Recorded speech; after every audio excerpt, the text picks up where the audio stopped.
Muy buenas noches, bienvenidos a este programa de Primer Plano. Cuando terminaba la semana pasada, los maestros guerrerenses, los de la Coordinadora Nacional de Trabajadores de la Educación, bloquearon la autopista del Sol durante 9 horas. El hecho tiene varias lecturas, las voy a enumerar y me voy a detener en una o dos al final. La primera es la legitimidad de las demandas del magisterio y lo que tiene y cómo se relaciona con la calidad educativa en Guerrero.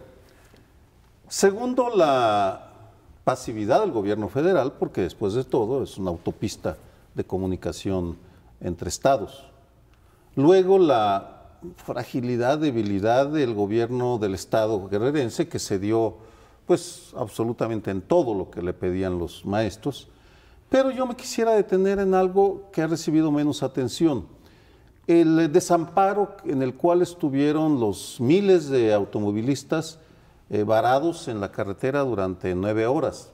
No es algo menor para familias enteras o para transportistas estar varado durante 9 horas, porque las crónicas coinciden en que ni el gobierno federal, ni el estatal, ni la Comisión Nacional de los Derechos Humanos, ni la del Estado de Guerrero se preocuparon por acercarse a llevarles agua, alimentos, baños portátiles, pañales, en fin, todo lo que se requiere durante un periodo de 9 horas a familias enteras que estuvieron varadas. Subrayo el hecho porque no estamos ante algo aislado, sino es un patrón, porque la ciudadanía es rehén de todo aquel que se quiere manifestar, interrumpiendo el tráfico, y la autoridad que tolera que eso sucede, sin preocuparse por esclarecer cómo vamos a resolver ese choque entre derechos, el de quienes se quieren manifestar justificadamente o injustificadamente, y la ciudadanía que también tenemos el derecho a que no se nos altere nuestra vida cotidiana. Es un asunto que no ha sido abordado y en el que no sé cuál de ustedes quiera empezar. Creo, Francisco José. Sí, yo creo que está muy bien planteado el choque de estos dos derechos que tenemos, los derechos laborales de los trabajadores y el derecho de tránsito libre que tiene toda la ciudadanía y que eventualmente se confrontan. Existen fórmulas en muchas partes del mundo para no evitar que se manifiesten los que tengan que manifestar o protestar y tampoco bloqueen la circulación, haciendo tal vez alguna manifestación en una parte de la carretera o en un carril y dejando que aquello ocurra. Pero en fin, hay otro derecho que es mucho más fuerte, creo yo, que es un tercer derecho violentado por estos acontecimientos. No solo por el bloqueo a la carretera, sino por el paro de un mes sin clases a los muchachos de Guerrero, como también lo hubo en Oaxaca. Y es el derecho a la educación, que ha sido declarado como un derecho humano fundamental. No solo son las familias que padecen durante X horas, son los niños que están siendo privados de su derecho a la educación por una serie de actividades irresponsables o por la no actividad de los trabajadores. Este es un tercer derecho que había que conciliar. El derecho a la educación es algo fundamental, es el desarrollo de la persona, de cada una de las personas, la posibilidad de ascenso, la posibilidad de abrirse ventanas al mundo, de conocer qué es lo que pueden hacer en la vida. Y esto me parece especialmente grave.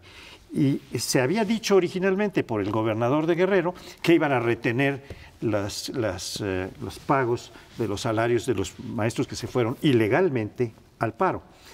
Y ahora, el día de ayer, nos enteramos de que ya les habían prometido pagarles todos los días sin que hubieran trabajado, sin ninguna consecuencia, y también establecer otras cuestiones, como son la creación de un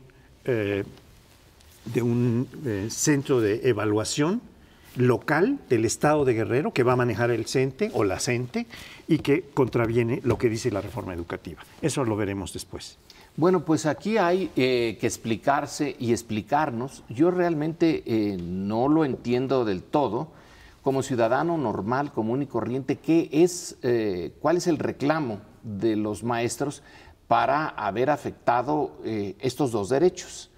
Debe de ser enormemente importante, porque detener la circulación y de esta forma masiva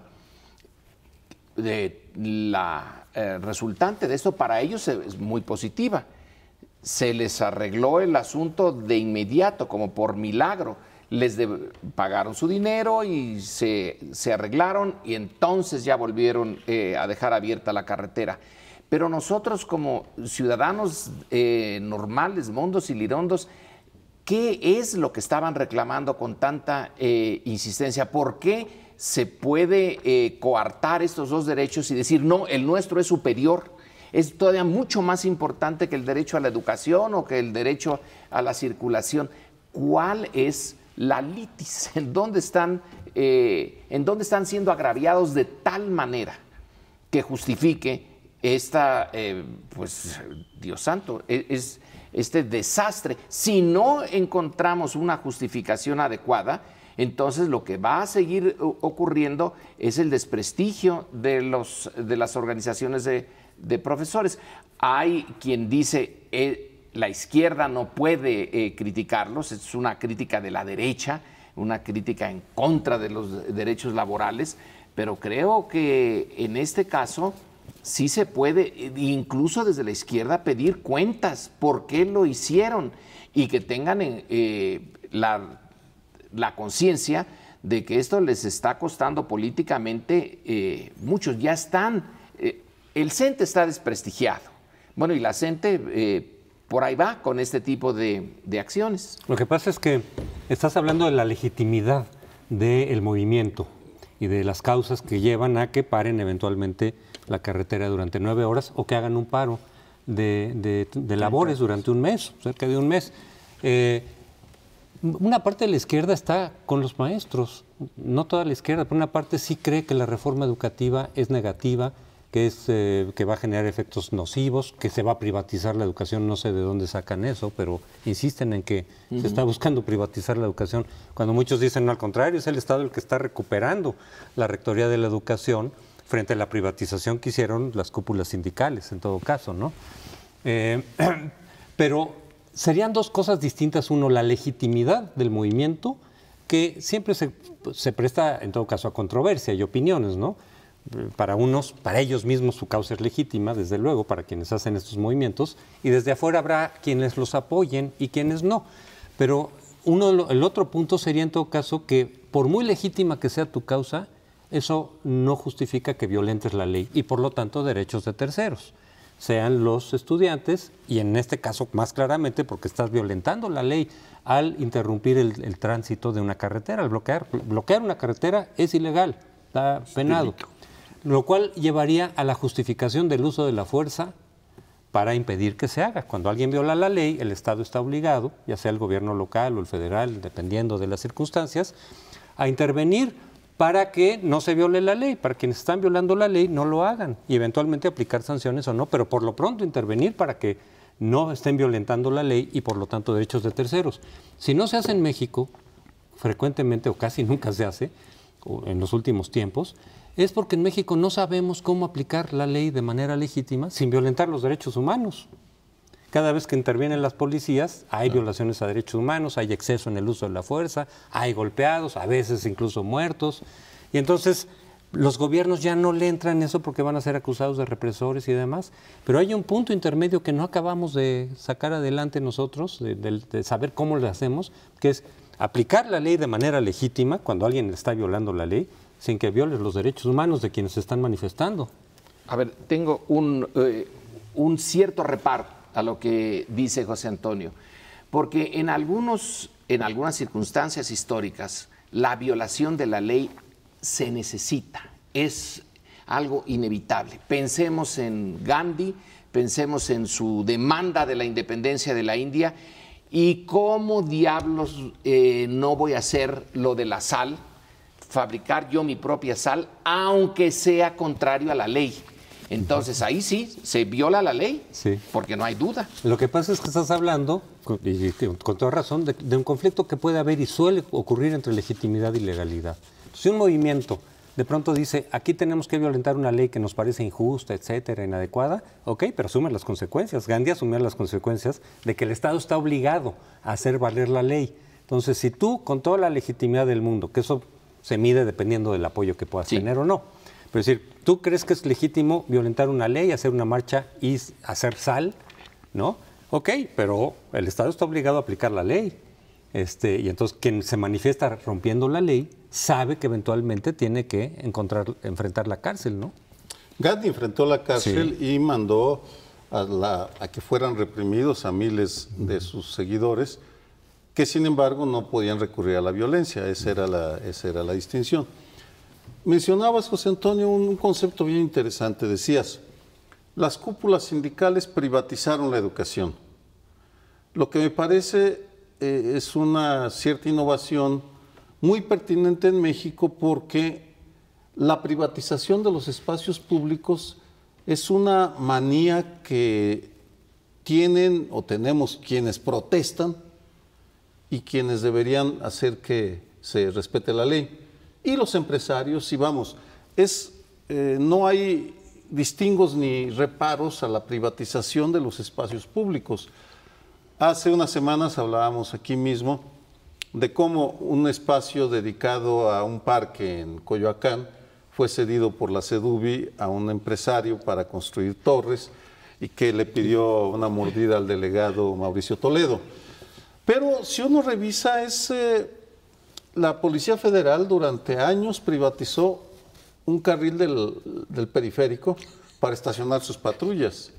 Quienes vamos al Colegio de México observamos a TV Azteca privatizando un carril, no siempre, pero cada que se descuidan las patrullas, ya se estacionan o hasta en doble fila porque necesitan espacio, o que nos han invadido parques, los de TV Azteca, un parque muy bonito que hay enfrente del Colegio de México.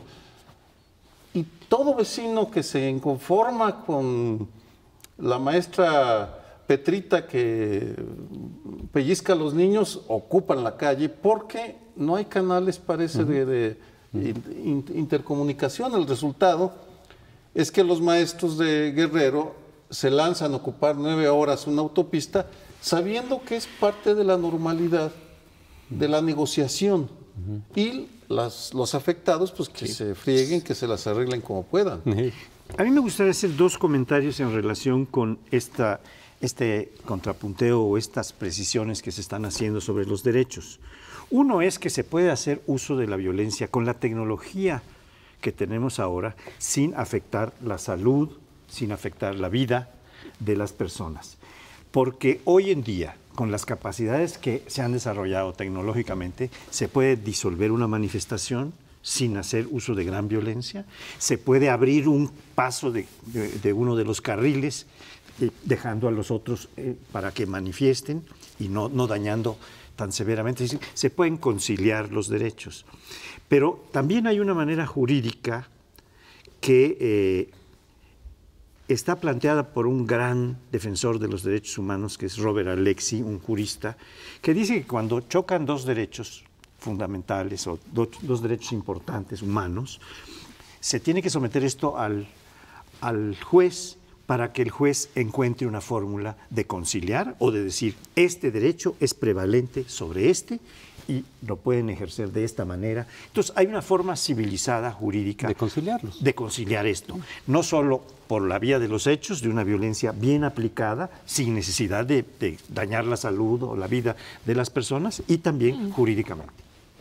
¿Alguien quiere agregar algún comentario? Nada más, en los segundos que nos quedan, tú dijiste Gandhi aceptó el costo. Yo creo que los maestros también, no sé si se han dado cuenta, pero el costo de su desprestigio por estas cosas es muy alto. Necesitan legitimidad y la están perdiendo. Bueno, tal vez también para cerrar este bloque, me parece que unas instancias que podrían conciliar derechos son los organismos públicos de derechos humanos. Claro. La Comisión Nacional de los Derechos Humanos, ¿dónde está para decirnos dónde empieza un derecho y termina otro? Pero bueno, todos esos son asuntos que discutiremos en otra ocasión. Por ahora nos tenemos que ir. Regresamos. La maestra Elbester Gordillo va a cumplir mañana 30 días presa, pero la influencia del Sindicato de Trabajadores de la Educación en todo el proceso educativo de enseñanza-aprendizaje que hay en el país está totalmente copado por el CENTE. Hoy viene 8 columnas en el periódico Reforma que da detalladamente las posiciones que el CENTE tiene y que debían ser del gobierno, del Estado mexicano, a nivel de cada entidad. Hay 6 entidades en donde el secretario de Educación local es del CENTE, puesto por el CENTE, y algunos de ellos claramente negociados en forma directa por doña Elvester Gordillo, como el de Puebla, ¿no? Hay otros en donde no tienen la secretaría, pero tienen la subsecretaría de Educación Básica. 22 estados están en esa condición. Eso es verdaderamente espeluznante, porque va a tener que pasar la reforma educativa por todas esas autoridades que son las que la tienen que poner en marcha a través de un filtro que va a favorecer los intereses no necesariamente legítimos o correctos del CENTE o de los trabajadores de la educación. Entonces, estamos en presencia de un poder que se diversificó y se entregó. Los tentáculos del CENTE llegaron al gobierno de la República, no solo el federal, donde tuvieron la subsecretaría de Educación y tenían muchas direcciones generales del propio CENTE, sino que en las entidades esto está muy arraigado. Entonces, es un tema que está planteando un bloqueo en la vía legal y enquistada del sindicato en posiciones que debían ser del gobierno.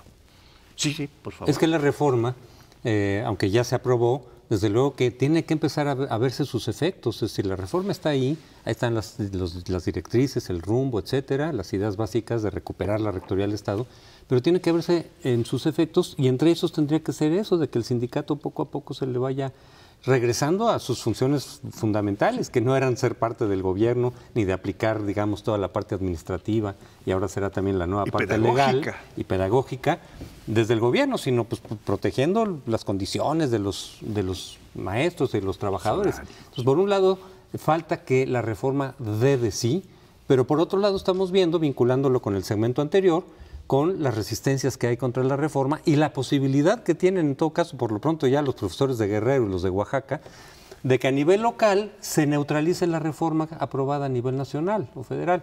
Es decir, donde de pronto si ellos dicen aquí en Guerrero no se va a evaluar o no se va a tomar en cuenta la evaluación para la permanencia o no de los profesores, y los de Oaxaca lo mismo, pues se están haciendo una invitación para rebeliones de los distintos secciones de los sindicatos a nivel nacional, para que independientemente de lo que se haya aprobado a nivel nacional, en los estados se eche para abajo la reforma para efectos prácticos.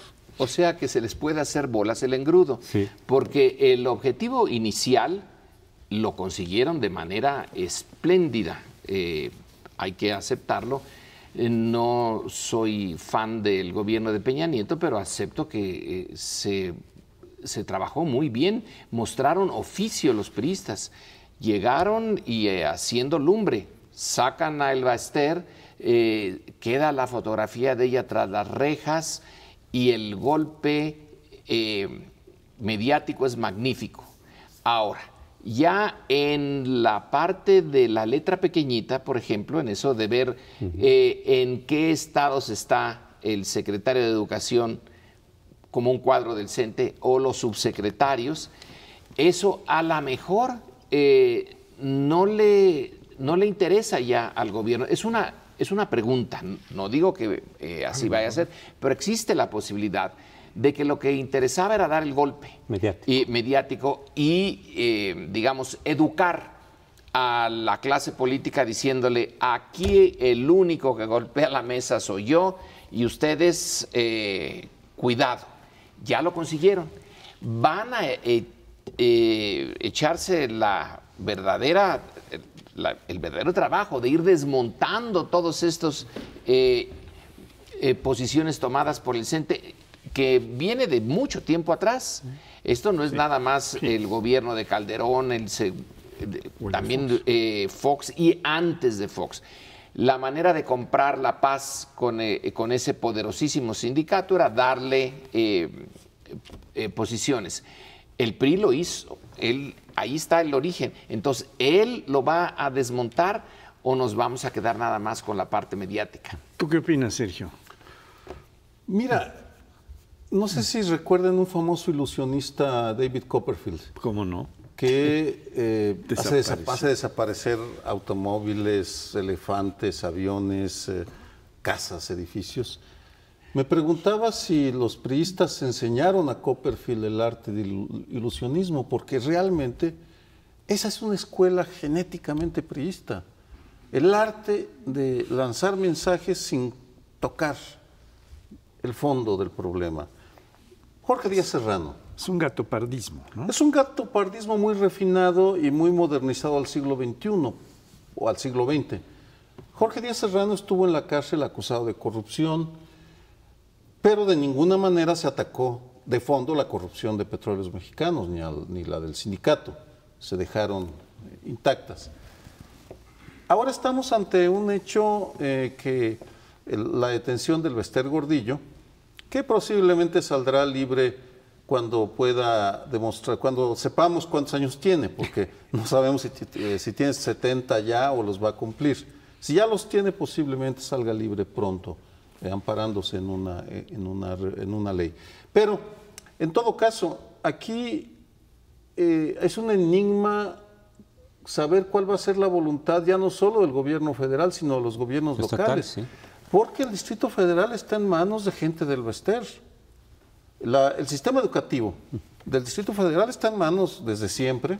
Es una de las joyas de la corona sindical. La sección 9 no. No, hablo del sistema educativo, sí. Porque no de la organización sindical. Okay. No.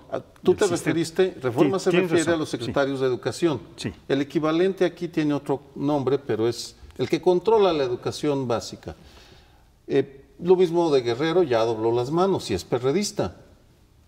Vamos a ver qué hacen otros gobernadores para saber cuál es el destino de la reforma. Por lo pronto, quedémonos con un acto de ilusionismo brillante que ya metió durante 30 días a una de las cacicas más poderosas y ricas de México. Un pequeño matiz. Si tiene 70 años, doña Elvester, no quedaría en libertad. Tendría que ir a purgar su pena, como tú decías hoy muy bien en la mañana, a su domicilio. Y la pregunta que hacía también es muy relevante y muy simpática, la que hacía Lorenzo en un programa de radio esta mañana. Decía, bueno, ¿a cuál de sus casas? ¿Se va a ir a San Diego? ¿A cuál va a ir a purgar? Porque en San Diego no parece que purgaría mucho. Pero en fin, tampoco en uno de sus departamentos lujosos de Polanco. El tema crucial es el bombardeo muy diverso de la reforma educativa que va a ser el CENTE y la CENTE, la coordinadora, todavía más acusadamente, con mayor acento, como lo está mostrando en Oaxaca y en Guerrero, porque ahí ya llegaron a un acuerdo con los gobernadores de que mandarán una iniciativa para que se hagan centros de evaluación por los que no serían evaluados, como dice el artículo 3º que se ha aprobado desde diciembre a nivel nacional. Y hay que recordar que la educación es una materia federal. Los programas, toda la parte de enseñanza, aprendizaje, la docencia, la pedagogía, etcétera, tiene que ser resuelta por las autoridades educativas, no por el sindicato. El sindicato está para hacer algunas cosas muy importantes para los trabajadores, sus salarios, sus prestaciones, todas estas cuestiones de defensa de sus derechos laborales. Pero la defensa de la pedagogía, de la buena enseñanza, de la calidad de la enseñanza, que es lo que se está buscando, esa corresponde al Estado mexicano y a los ciudadanos estar vigilando que el Estado cumpla con esto, ¿no? Pues yo creo que ahí tenemos un par de temas fundamentales que revisar. ¿Podría ser por favor, un seguimiento? Tal vez la esperanza de que sí vaya a haber una reforma en serio viene de que hay una masa social muy crítica y organizada exigiendo y dando seguimiento a lo que pasa en el tema educativo, lo que no fue el caso con la reforma o la lucha contra la corrupción en Pemex, por ejemplo. Sí, José Antonio. Compartiendo las reservas que presentaba Lorenzo, decir, vamos a ver si lo de Elba no fue nada más el golpe político, mediático, y con eso se conforma el gobierno, sin que pasen más cosas, y vinculándolo con la reforma, esta reforma y seguramente las otras, también las de telecomunicaciones que abordaremos enseguida, no van a dar resultados luego tampoco. Se sabe que esta reforma educativa, para que ya empecemos a ver, digamos, los resultados en términos de evaluaciones, de elevación de calidad, Incluso si se cumple bien, incluso si se llevan las cosas bien, incluso si la Ley General de Educación, que ya es la secundaria, aterriza bien los propósitos de la reforma constitucional, tardará. Entonces, claro, hay que estar muy pendientes, ¿no?, de que no se extravíe, digamos, este esfuerzo. Pero en lo de depurar a los gobiernos de gente del sindicato, eso sí tendríamos que empezar a verlo poco a poco si se quiere, pero sí se tiene que ver. Que los estados efectivamente acompañen a la reforma y no que la dejen ahí como perdida, decir, no, pues eso fue el gobierno federal, nosotros aquí tenemos otra cosa. Algo de lo que dijo Sergio, quisiera compartir su optimismo, pero no estoy tan seguro de que se pueda. Dijiste, ahora está una sociedad alerta y el tema de la educación es un tema que les compete a todos, diferentes clases sociales, regiones, etcétera, porque es el futuro de los hijos, ¿no? Es imperdonable que la sociedad no fije su vista en eso. Y sin embargo, algunas de las encuestas nos dicen que los padres de familia, estoy hablando sobre todo de la primaria, en general están muy conformes con la educación que se recibe. No he visto que haya un reclamo por la baja calidad de la educación que nos dicen otras cifras. Cuando la OCDE hace sus cifras de cómo anda la educación en México, vemos, Dios santo, estamos casi en la cola. Pero en las encuestas estas, la opinión de los padres de familia parece ser la de aceptar que está bien, mientras los niños vayan, quién sabe que aprendan, pero mientras vayan, estén allí y hay un profesor listo. Bueno, sí, por favor, rápido, porque tenemos muy poco tiempo. Bueno, simplemente para decir que pues, coincido contigo. De hecho, me refería a grupos sociales especializados y medios de comunicación que son los que han puesto una presión que no existe, por ejemplo, en el caso de la corrupción en Petróleos Mexicanos. Yo quisiera nada más terminar este bloque diciendo que si los gobernadores de Oaxaca y Guerrero, como han prometido, mandan una iniciativa para la formación de un instituto de evaluación local, se pueden defender en el gobierno federal mandando una acción de inconstitucionalidad o una controversia constitucional para echar abajo esas iniciativas, porque están violentando la Constitución federal. Bueno, pues hemos concluido con este bloque que va a seguir porque el proceso de la reforma es muy largo. Nos vamos al siguiente, no nos deje. Bueno, y hablando de reformas, la de telecomunicaciones, que también es muy importante, va avanzando. Ya pasó, digamos, la primera etapa en la Cámara de Diputados. Y aquí una primera idea.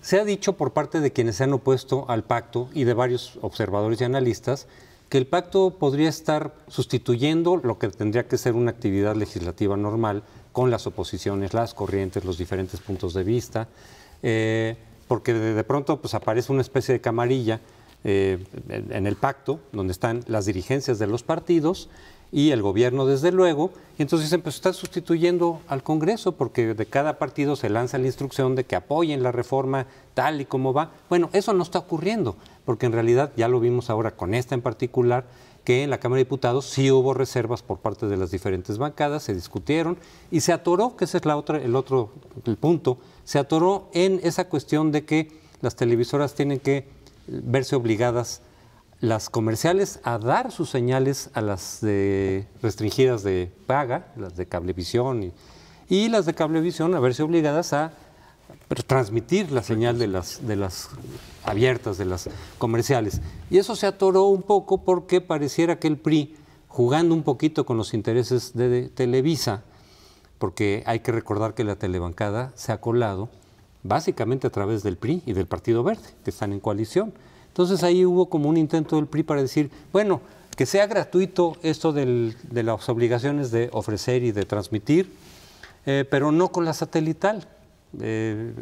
A través de la televisión de satélite, que no se dé eso, que sí haya paga, con lo cual se afectaba a la cadena Dish, que también es por satélite y que está asociada con Carlos Slim. Entonces ahí vemos otra vez la guerra entre los gigantes que se están disputando todo este espectro de telecomunicaciones, Televisa con Carlos Slim. Pero al final de cuentas eso no pasó, es decir, sí se está actuando en el Congreso independientemente de que venga, digamos, una iniciativa de las cúpulas partidistas y del gobierno, pues en el Congreso yo sí creo que las bancadas están haciendo su trabajo fundamentalmente. Pasa al Senado, ya los senadores están diciendo algunos, falta todavía revisar algunas cosas, lo dice claramente hoy Javier Lozano, senador panista especializado en este tema, que dice, no, a ver, hay cosas ahí que hay que revisar, no lo vamos a suscribir todo tal cual, entonces falta por ver una discusión importante en el Senado para quizá corregir o veremos intentos para echar abajo algunas de las bondades de la reforma también. Y los que tenemos sospecha, podremos decir, ajá, si en el Congreso, al final de cuentas en los diputados no pasó nada, porque se pasó como se había mucho ruido y pocas nueces. Hubo muchísimo ruido y terminó por ser básicamente lo que les habían Aunque se hizo ya gratuito, mandado. Que no venía gratuito en todos los casos, sino decían ahí donde haya dominancia tendrá que haber pago. Y lo que se modificó es que ya sea gratuito completamente, hasta donde entiendo, ¿no? Ahora, si entre los senadores hay oposición o piden cambios y cambios sustantivos, también podría uno decir, esto se pactó desde antes. Nosotros, como pacto, la parte más llamativa, la que debe de tener una gran legitimidad, lanza la reforma y ya los senadores podrán ponerle piedritas en el camino. Uno no queda con la historia mexicana, no me quedaría claro que es por una independencia del Senado, porque realmente hay Congreso, o porque desde el principio se pactó así. Ya lo hemos dicho en otra ocasión, hay, decías tú, Sergio, esta parte de como magia, como la capacidad del PRI de hacer aparecer y desaparecer cosas. Bueno, esa podría ser una. A mí esta reforma, que me parece interesante, me parece necesaria, pero la historia de nuestra política me lleva a ser muy escéptico, y hasta que no la veamos en acción, yo me reservo la idea de que sí, el Congreso realmente hizo su juego limpio, sin que antes acordaran en lo oscurito, que sí se vio que acordaron en lo oscurito también dentro del Congreso, porque hubo un momento para esta cosa de el most carry, most offer, lo que se llama esto, offer, en que se discutió a puerta cerrada dentro de las bancadas, de los dirigentes de las bancadas.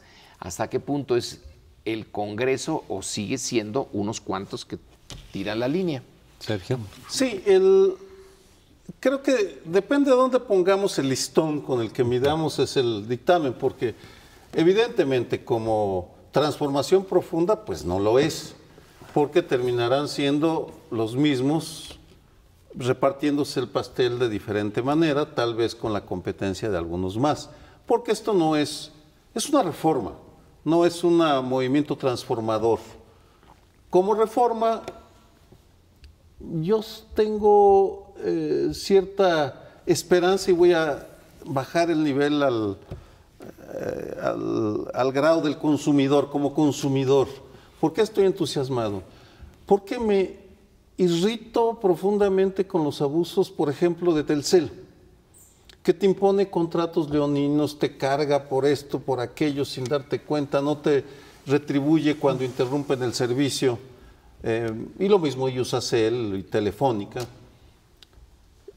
Teléfonos de México ni se diga.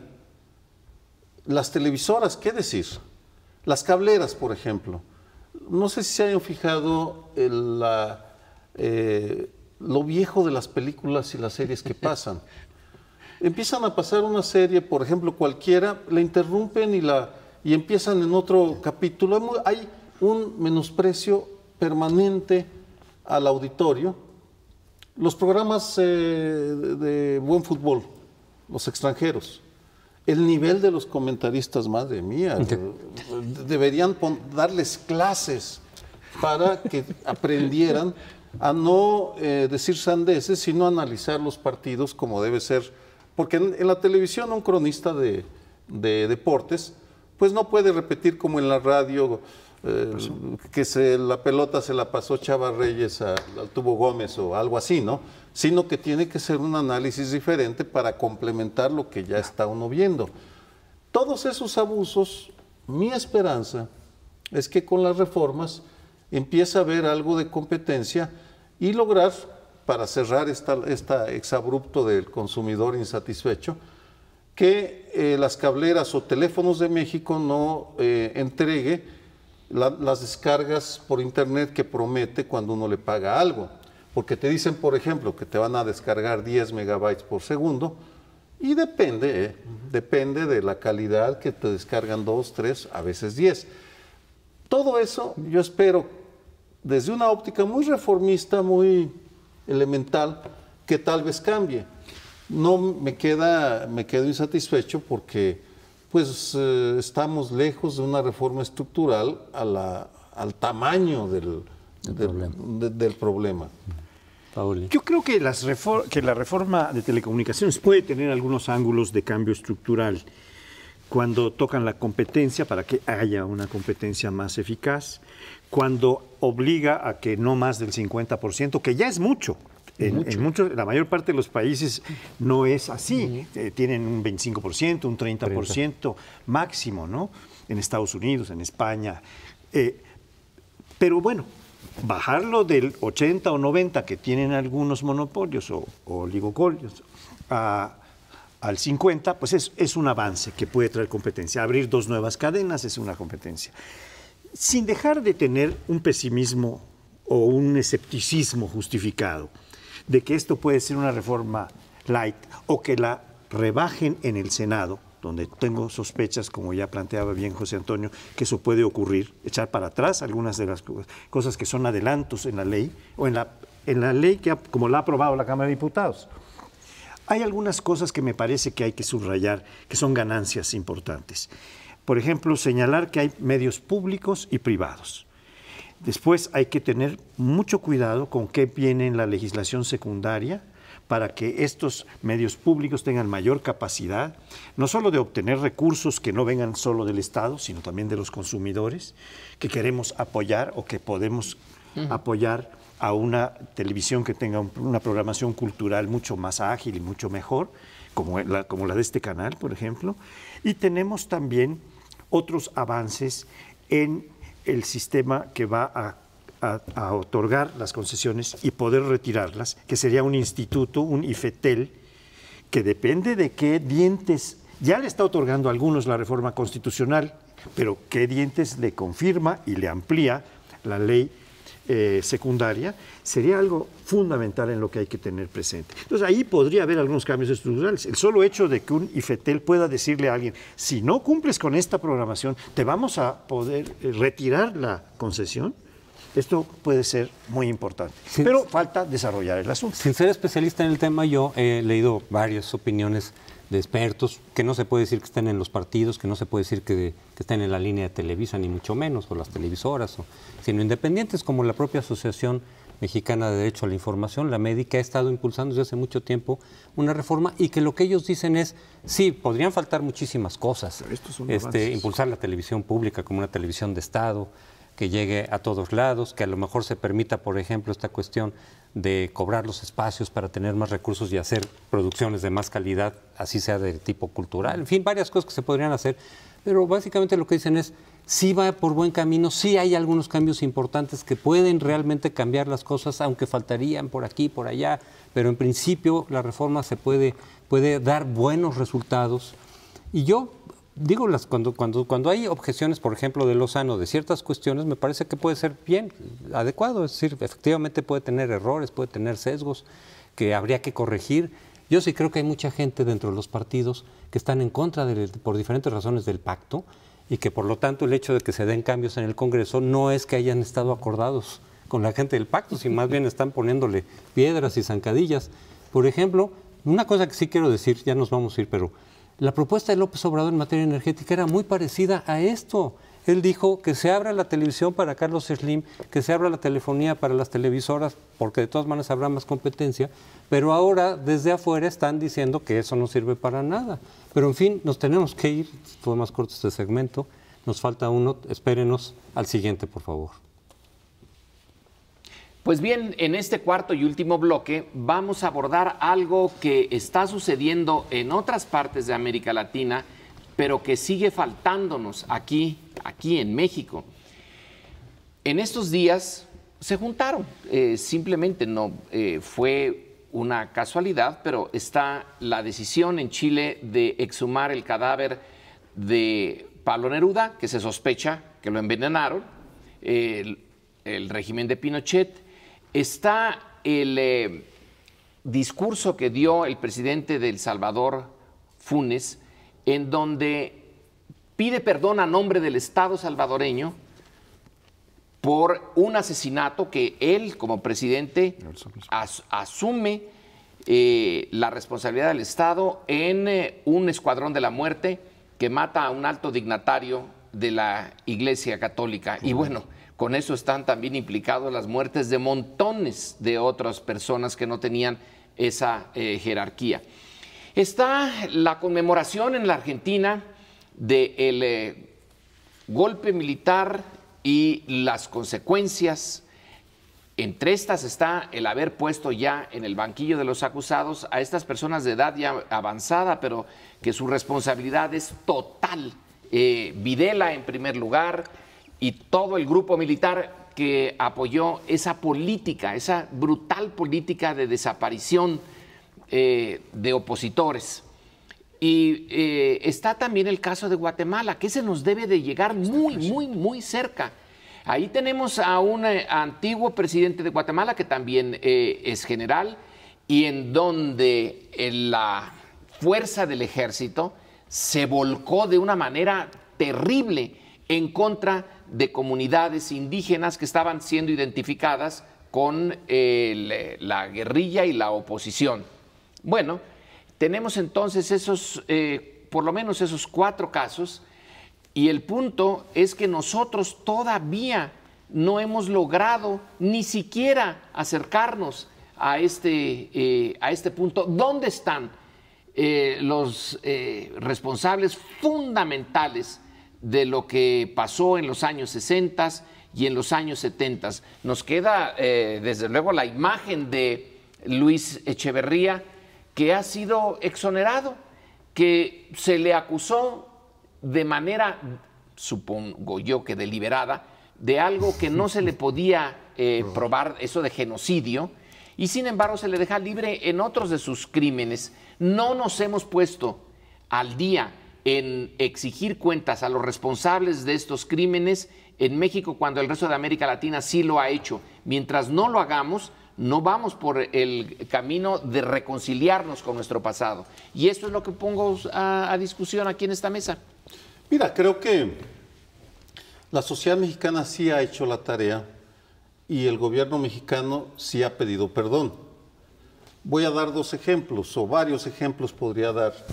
El de las mujeres asesinadas en el campo algodonero de Ciudad Juárez, de Rosendo Radilla, un activista desaparecido en el 74, Valentina, una indígena guerrerense violada, Atenco. En los 4 casos, entre otros, el Estado mexicano sí ha pedido perdón. Por ejemplo, en el caso de Valentina fue el mismísimo secretario de Gobernación, Alejandro Poiré. En el de Atenco fue Lía Limón en Washington, que ante la Comisión Interamericana de Derechos Humanos reconoció que el Estado se había extralimitado, el Estado mexicano y el Estado de México, cuando era gobernador Enrique Peña Nieto. En donde sí hemos fallado estrepitosamente es en, o ha tenido éxito la élite, hemos fallado como sociedad en lograr justicia, verdad y justicia, y la élite ha tenido éxito en mantener la impunidad, sí. Porque quienes tuvieron la oportunidad dorada de lograr avances en ese sentido fue Vicente Fox, el panismo, y sin embargo llegó a un acuerdo explícito con el Partido Revolucionario Institucional, se unieron PAN y PRI para otorgar medidas de protección de diferente tipo, jurídicas, la reforma al Código Penal que permite el que los mayores de 70 años, o algunos mayores, no todos, se vayan a su casa. ¿Qué beneficio se hace en el 2003-2004? Ya me entró la duda exactamente en qué año, para beneficiar a Miguel Nazararo, que es el primero que se beneficia, por cierto. Buenos para la impunidad y buenos también para prometer los gobernantes mexicanos. Disculpe, una sola aclaración en relación a lo de Sergio. Está bien señalar que el Estado mexicano ha pedido disculpas, pero no lo ha hecho a través del presidente. Lo que aquí hace el Estado salvadoreño es el más alto. Ya quisiera yo ver a Peña Nieto pidiendo disculpas por lo de Atenco. Eso todavía está pendiente. Francisco José, tú... Sí, yo creo que Funes fue muy rotundo al hacer esta condena y esta aceptación de la responsabilidad del Estado salvadoreño en relación con el arzobispo Romero, que fue liquidado de una manera brutal. Habría que recordar que también otro escuadrón de la muerte se echó a 9 jesuitas que estaban en teología. Uno de ellos se llamaba Ignacio Ellacuría. Había un grupo de jesuitas importantes que trabajaban popularmente y que fueron liquidados de una manera brutal. De eso no se ha aclarado nada, pero es momento de recordarlo, ahora que el Papa es jesuita, o que no sé si lo siga haciendo con su capelo blanco, o siga siendo en el fondo un Papa negro, pero yo espero que no, que se revisen varias cosas, entre ellas la edad de doña Elvester, que hizo una falsificación de un acta para parecer más joven y ahora está requiriendo tener más años para poderse acoger a este beneficio, ¿no? Eso es muy gracioso, la revisión del pasado. Cuando es en carne propia, pues está muy bonito. Pero hay otras revisiones que tenemos que hacer. La administración pasada del Distrito Federal está siendo involucrada en una responsabilidad muy fuerte, porque hay una diferencia de 5,000 millones o alrededor de 5,000 millones en el gasto que se hizo en la línea 12 del metro, que tiene que ser revisado y a lo mejor allá hay responsabilidades importantes. Es un pasado inmediato, pero es un pasado que a lo mejor se complica o se combina con esta críptica pugna que está dándose entre Mancera y Ebrard poco a poquito. Pero bueno, vamos a ver qué revisiones del pasado nos trae. Aunque la que estábamos poniendo aquí es en realidad sobre la violación máxima de los derechos humanos, que es el asesinato. Muerte. Sí, yo en ese sentido retomo lo que dijo Sergio, de que el compromiso que hizo Fox, porque fue un compromiso explícito, no solamente tuvo la oportunidad, fue una promesa explícita durante su campaña de Fox, decir, va a haber una comisión de la verdad que revise y que vea históricamente y que eventualmente pueda tener repercusiones judiciales. Y aquí voy a contar una cuestión anecdótica, que es el entonces, no sé cómo se llamaba, si comisionado, coordinador o consejero para la Seguridad Nacional, que era Adolfo Aguilar Sincer, nos invitó para participar a Sergio Aguayo, a Clara Hussitman y a mí, a hacer la propuesta de cómo tendría que ser la comisión de la verdad, es decir, qué condiciones, quiénes lo podrían formar o el perfil de quienes la podrían formar, qué objetivos específicos. Así lo hicimos y se lo fuimos a presentar a Los Pinos a Vicente Fox, con Adolfo Aguilar ahí presente también, y le gustó mucho. Dijo, está bien, está equilibrado, está razonable, pero tengo que consultarlo con otros miembros del gabinete. Y por lo que después cuenta Jorge Castañeda en este libro que escribió con Rubén Aguilar, que dice que quien realmente se opuso y que logró convencer a Fox de no hacer esta comisión con esos términos fue Santiago Krill, vendiéndole la idea de que con los priistas no había que meterse para sacar adelante las reformas estructurales económicas, que a la mera hora tampoco salieron, porque el PRI pues, no jugaba para nada. Pero entonces fue una promesa explícita que se fue desvirtuando y algo rescataron en la Fiscalía Especial, pero en esta comisión de la verdad que se proponía, no era solamente el buscar el pasado en términos de guerra sucia, que desde luego 68, etcétera, sino también la parte que había hecho Clara Hussitman era contra la corrupción. Claro. Era también para revisar algunos casos de corrupción del pasado reciente incluso, para castigar, y quedó en la impunidad. Un pequeño añadido, sí, que era una propuesta de comisión de la verdad muy original, porque una beta era la corrupción y otra violación a los derechos humanos. Y según yo recuerdo, Fox no dijo que lo iba a consultar, sino que traía un lápiz. Lo recuerdo como si fuera ahora.